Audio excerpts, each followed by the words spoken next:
हुजूर फरमाते हैं 3 लोग सफर कर रहे थे। ये आप अंदाजा फरमाइए, सही मुस्लिम की हदीस है। और जरा हुजूर के समझाने का एक ये रंग भी है अल्लाह को मनाने का, एक ये अंदाज भी है उसकी बारगाह में गुजारिशात पेश करने का। ये भी एक तरीका हुजूर ने हमें बतलाया। अगरचे अपनी नेकियों को छुपाना चाहिए, नेकियां जो छुपी हुई होती हैं वो कीमती होती हैं, वो कीमती चीजें होती हैं जो लोगों ने छुपा करके रखी होती हैं। हजरत अब्दुल्लाह इब्न उमर फरमाने लगे कि नबी पाक सल्लल्लाहु अलैहि वसल्लम फरमाते हैं 3 लोग सफर कर रहे थे, रास्ते में तूफान आ गया, तेज बारिश शुरू हो गई, तो हुजूर फरमाते हैं वो तीनों बारिश से बचने के लिए एक गार में छुप गए। उनको पता है पुराने ज़माने के अंदर गारें होती थी और लोग जब सफ़र करते थे लंबे तो पत्थरों और पहाड़ों के बीच में से सफ़र करते थे। वो गार के अंदर चले गए। अब चूंकि तूफान बहुत ज़्यादा था, जब वो गार के अंदर चले गए तो अल्लाह के प्यारे हबीब सल्लल्लाहु अलैहि वसल्लम फरमाते हैं पत्थर ऊपर से लुढ़कता हुआ आया और गार के मुंह के आगे आके उसने गार को बंद कर दिया। अब इतना तेज और इस मजबूती के साथ वो पत्थर लगा और इतना सही फिट हुआ कि अंदर रोशनी आनी भी खत्म हो गई। अब 3 लोग हैं। थोड़ी देर तो वो परेशान रहे कि शायद अब कभी बच नहीं सकेंगे, शायद चारों जानिब अंधेरा ही है और अंधेरा ही रहेगा, शायद यहाँ से निकलने के लिए अब हमें कोई रास्ता मुयस्सर नहीं आएगा। वो पहले तो परेशान हुए, फिर कहने लगे यार इस तरह करो, जरा गौर कीजिएगा मेरी बात पे।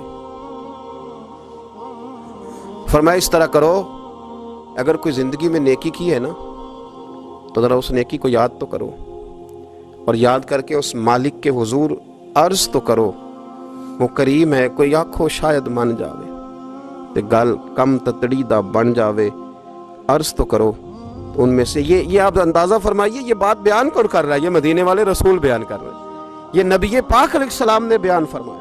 ये वो कहानी है जो हमें हमारे नबी पाक ने सुनाई, रसूल करीम अलैहिस्सलाम ने हमें बतलाई। ये दास्तान मोहब्बत।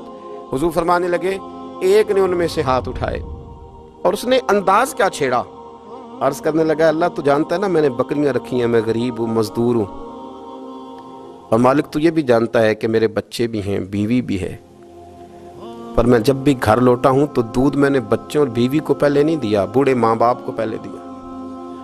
अल्लाह मैंने उनके साथ हमेशा करम के बाजू खोल कर मामला किया। वो गार में तन्हा बैठे हैं और अपने मालिक को मना रहे हैं। अर्ज करते हैं अल्लाह तुझे याद है ना एक रात जब मैं बड़ी देर से लौटा था, लकड़ियां काटते दरख्त तलाश करते मुझे देर हो गई, मैं देर से लौटा था, नीयत ये कर रखी थी कि दूध सबसे पहले माँ बाप को पिलाऊंगा। मालिक जब मैं लौटा तो वो बूढ़े थक हार के सो गए थे। मेरी बीवी ने मुझे कहा कि बच्चों को पिला दो, वो सो गए, तो मैंने कहा नहीं मेरे ज़िम्मे है उन बूढ़ों के दिल को ठंडा करना, उनसे प्यार करना। अल्लाह बीवी मांगती रही, बच्चे तलब करते रहे, मेरी टांगों में घूमते रहे, बार बार आते रहे, पर मैंने दूध नहीं पिलाया। ऐ मालिक फजर हो गई, आफताब तुलू होने का वक्त आ गया, पर मैंने माँ बाप के बेदार होने का इंतज़ार किया। ऐ अल्लाह वो जब उठे तो उनकी आंखों में जो मेरे लिए दुआ थी और उनके सीनों में जो मेरे लिए करम था, अगर तेरी बारगाह में वो नेकी कबूल है तो मालिक फिर रहम फरमा, न इस मुश्किल से आसानी अता फरमा। सुनो सुनो, रसूल करीम सल्लल्लाहु अलैहि वसल्लम फरमाते हैं कि उस बंदे की दुआ मुकम्मल हुई तो पत्थर थोड़ा सा सिरक गया और इतना सिरका कि आसमान नजर आने लगा। जिसने माँ बाप को मनाया है, उनसे प्यार किया है, फिर यही बात वसीला बन जाएगी रब के मानने का, फिर ये वसीला बनेगी, अल्लाह इससे मान जाएगा। फिर रसूल करीम सल्लल्लाहु अलैहि वसल्लम फरमाने लगे, दूसरा बोला और अर्ज करने लगा कि ऐ अल्लाह तू जानता है मुझे अपने चचा की बेटी भाने लगी थी, मैं उसकी तरफ रगबत करने लगा था, और मैंने जब उससे जाके इरादा किया कि मैं तेरा तालिब हूँ तो उसने मुझे कहा कि पहले 100 दिनार लाओ बाना, तो अल्लाह मैंने मुशक्कत करके 100 दिनार जमा किए, और जब मैं पूरी तरह उस पर हावी हो गया, वो मेरे कब्जे में आ गई और गुनाह का मैंने इरादा कर लिया, तो उस औरत के मुंह से एक जुमला निकला कि अल्लाह से डर। ऐ मालिक वो मेरे कब्जे में थी, ऐ अल्लाह मैं गुनाह पर कादिर था, मैं चाहता तो गुनाह कर लेता, लेकिन जब उसने तेरा नाम लेके कहा ना कि अल्लाह से डर, अल्लाह मैं डर गया, मैं उसे छोड़ के आ गया। अगर तुझे ये बात पसंद है तो फिर निकाल देना इस मुश्किल से, फिर कर देना करम, اللہ میری بھی تو چڑھتی جوانی تھی نا، میں بھی تو سب کچھ کر سکتا تھا، پر تیرے لیے، تیری خاطر میں لذت گناہ سے باز رہا تو اللہ تو رحمت فرما دے۔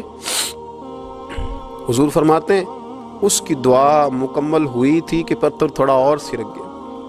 پھر تیسرا بولا اور اس نے بول کے کہا، اے اللہ ایک مزدور کو، ایک دیہڑی دار کو، ایک غریب کو میں نے کام پہ رکھا ہوا تھا، یہ تیرا اور میرا راز ہے اللہ۔ وہ مزدور، وہ دیہڑی دار میرے پاس کام پہ لگا تھا، کچھ چاول میں نے اس کی اجرت مقرر کر دی کہ تو کام مکمل کرے گا تو میں تجھے دوں گا۔ وہ جب اجرت لینے کا وقت آیا تو وہ بگڑ کر ناراض ہو کر چلا گیا، میں اسے ڈھونڈتا رہا، وہ مجھے ملا نہیں۔ میں نے اس کے چاولوں کی قیمت کاروبار میں انویسٹ کر دی، اس کا تھوڑا سا سرمایہ پر میں نے کھایا نہیں۔ پھر وہ اس سے میں کاروبار کرتا رہا اور اتنا کاروبار کیا کہ بہت ساری گائیں اور ان کے چرواہے تیار ہو گئے۔ وہ سالوں کے بعد لوٹا، میں نے اس غریب کا مال کھایا نہیں بلکہ بڑھایا، محفوظ کر کے رکھا۔ وہ سالوں کے بعد لوٹا اور کہنے لگا میرا مال، تو میں نے کہا وہ ساری گائیں تیری ہیں، وہ چرواہا تیرا ہے، یہ سارا کچھ تیرا ہے۔ تو کہنے لگا تو مجھ سے مذاق کرتا ہے، میں غریب کہاں اور گاؤں اتنی بڑی گائیں کہاں، تو مذاق کرتا ہے؟ تو میں نے کہا مذاق نہیں، میں نے اپنے رب سے ڈر کے تیرے مال کی حفاظت کی، یہ تیرا ہے۔ اے اللہ میں کھا بھی تو سکتا تھا نا، پر تجھ سے ڈر کر میں نے وہ سارا محفوظ رکھا۔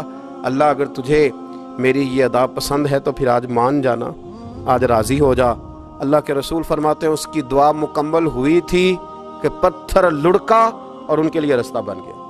وہ باہر آ گئے تو حضور نے ہمیں بتلایا کہ وہ تمہاری نیکیاں جو چھپی ہوئی ہیں، وہ تمہاری نیکیاں جو تم نے خالص اللہ کی رضا کے لیے کی ہیں، ان نیکیوں، ان اعمال کا وسیلہ بھی تمہارے رب کے ماننے کا ذریعہ بن جائے گا۔ اس کو منایا جائے، اس کی حضور حاضری دی جائے، اس سے بخشش کا سوال کیا جائے، اس کی بارگاہ میں یہ گزارش کی جائے کہ اللہ غریبوں، مجبوروں، کمزوروں اور ان لوگوں کے صدقے جو اللہ رستہ دیکھ رہے ہیں کہ رستہ کب کھلے گا، جو تیری بارگاہ کرم کے سوالی ہیں، ان کے صدقے تو رحم فرما۔